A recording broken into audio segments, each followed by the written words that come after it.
collision and அதோடைய types என்னங்கிறத நம்ம லாஸ்ட் வீடியோவில் பார்த்தோம். ஆஸ் அ கண்டினியூட்டியாக வந்து இம்பேக்ட்னா என்ன, அதில் உள்ள டைப்ஸ் என்னங்கிறத நம்ம பார்க்க போகிறோம். ஸோ இம்பேக்ட் அப்படிங்கிறது வந்து collision of one moving body on another body. So that body either it can be a moving one or a stationary. சரிங்களா? ஸோ நம்ம ரெண்டு பாடிஸ்க்கு இடையில் நடக்கக்கூடிய ஒரு கொலிஷன் தான். ஸோ அதில் அந்த பாடிஸ் வந்து எய்தர் ரெஸ்ட் கண்டிஷனில் இருக்கலாம், அப்படி இல்லைனா மூவிங் கண்டிஷனில் இருக்கலாம். ஸோ அப்படி ஒரு கொலிஷன் நடக்குது அப்படின்னா அதை நம்ம இம்பேக்ட் அப்படிங்கிறத சொல்கிறோம். ஸோ இதில் வந்து ரெண்டு விதம் இருக்குது. First one is direct impact and another one is oblique impact.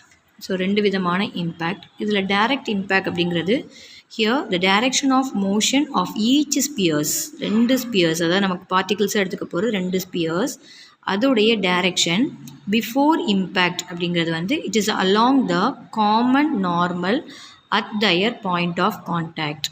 So அது என்ன இந்த காமன் நார்மல் அப்படிங்கிற டேர்ம்? ஸோ காமன் நார்மல்ங்கிறது it is nothing but line joining the centres of spheres. நம்ம ரெண்டு ஸ்பியர்ஸ்ன்னு சொல்கிறோம் இல்லையா, அந்த ரெண்டு ஸ்பியர்ஸுடைய சென்டர்ஸை ஜாயின் பண்ணக்கூடிய ஒரு line. So that moves through the point of contact. எந்த பாயிண்டில் நமக்கு கான்டாக்ட் அக்கர் ஆக போகுதோ ஸோ அந்த வழியாகவே நம்ம வந்து ஸ்பியர்ஸுடைய சென்டர்ஸை ஜாயின் பண்ணக்கூடிய பார்ட், அதுதான் வந்து காமன் நார்மல் அப்படிங்கிறோம். ஸோ எப்போ நமக்கு வந்து இந்த direction of motion of the spheres வந்து அலாங் த காமன் நார்மலாக இருக்குதோ அதை வந்து நம்ம டைரக்ட் இம்பேக்ட்டுங்கிறதா சொல்கிறோம். அதே இது அலாங்குங்கிற கண்டிஷன் இல்லாமல் அது வந்து இன்க்ளைண்டுங்கிறதா போகுது அப்படின்னா so that comes under the category of oblique impact. So இங்கே பாருங்கள், direction of motion of each sphere is inclined to the common normal at the point of contact. That means where they touch each other அப்படிங்கிறத அர்த்தம். So இதுதான் வந்து direct and ஒப்ளிக்குரிய difference. And then எந்த ஒரு இம்பேக்டாக இருந்தாலும் வந்து ஒரு பிரின்சிபலை வந்து ஃபாலோ பண்ணணும். ஸோ இங்கே வந்து it follows the Newton's law of impact. So இதில் 3 லா இருக்குது. First one is regarding to momentum. So total momentum after impact along the common normal will be equal to their momentum before impact along that same direction.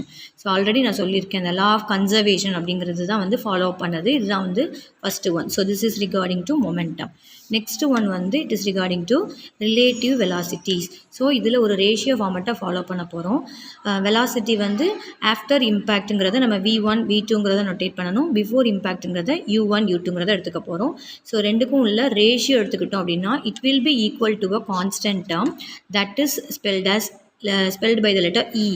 So here it will occur at the same direction with an opposite sign. So opposite sign இங்கே negative போட்டிருக்கிறேன். இந்த ஈங்கிற கான்ஸ்டன்ட்டை தான் வந்து it is called as coefficient of restitution அப்படிங்கிறதா சொல்லணும். அப்படி இல்லை அப்படின்னா it is otherwise called as coefficient of elasticity.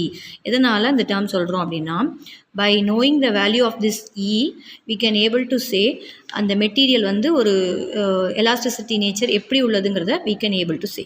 So வந்து இங்கே ஈயுடைய வேல்யூ 1 இருந்துச்சு அப்படின்னா நம்ம கன்சிடர் பண்ணக்கூடிய இந்த பாடி வந்து இட் இஸ் அன் எலாஸ்டிக் பாடி. அது இது 0 இருந்துச்சுன்னா இன்எலாஸ்டிக் அப்படிங்கிறதா சொல்லுவோம். Okay, next is third one. No tangential action between the two spheres at the point of the contact. So this is the third one. So இங்கே tangential action இல்லை அப்படிங்கிறதுனால என்ன ஆகும் அப்படின்னா no change of momentum along the common tangent in the direction it is made. Along the common tangent there will be no change in the momentum term and hence there will also be no change in the velocity. Okay, so these 3 laws are the Newton's laws of impact. So இதுக்குரிய corresponding டெரிவேஷனுங்கிறத நம்ம next பார்க்கலாம். Thank you.